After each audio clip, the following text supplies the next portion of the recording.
Papo de criminalista, eu sou o Mário de Oliveira Filho e neste domingo, véspera de feriado, como se a gente pudesse ter feriado numa crise financeira que o país está passando, mas depois de uma pandemia, mas nós temos um feriado amanhã. E domingo eu estou tirando para dar uma relaxada um pouco, dar uma descansada. Aqui é o meu cantinho do domingo, quando eu estou em São Paulo.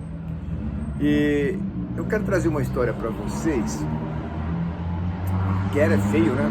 Eu trago uma história para vocês da época em que o interrogatório abria a instrução criminal, se fosse no rito ordinário, fosse no júri. Era um troço impressionante isso. Eu fui um dos primeiros a escrever muito contra isso.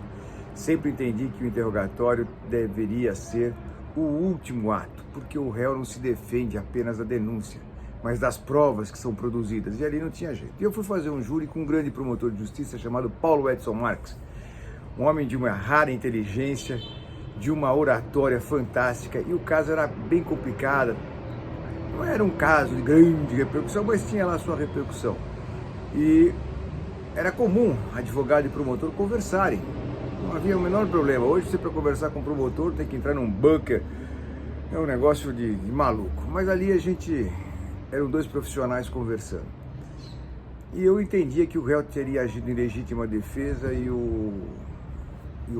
a denúncia, a pronúncia, naquela época vinha o libelo crime acusatório, era um homicídio duplamente qualificado. Conversei muito com o Paulo, ele falou: Mário, eu vou ouvir o interrogatório do réu e vou decidir o que eu vou fazer.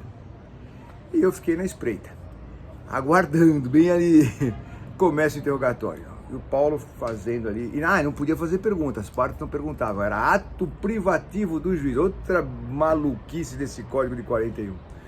Mas tudo bem, o interrogatório foi feito e o Paulo Edson Marques veio para acusação e não acusou, pediu absolvição pela legítima defesa própria. Realmente está difícil de se encontrar promotores com tamanha envergadura profissional como a do Paulo Edson Marques. Aliás, o Paulo tem uma passagem muito interessante. Ele era um sujeito muito briguento, muito polêmico, sempre defendendo a modernidade das coisas, principalmente do processo penal, e ele teve um problema com o então procurador da justiça à época, e ele foi chamado. E eu acabei virando muito amigo do Paulo Edson. No fim de tudo, o Paulo Edson foi um dos meus padrinhos de casamento. E ele foi conversar com o procurador, que queria falar com ele em particular. E ele levou um gravadorzinho no bolso, mas naquela época os gravadorzinhos eram uns tijolinhos, né?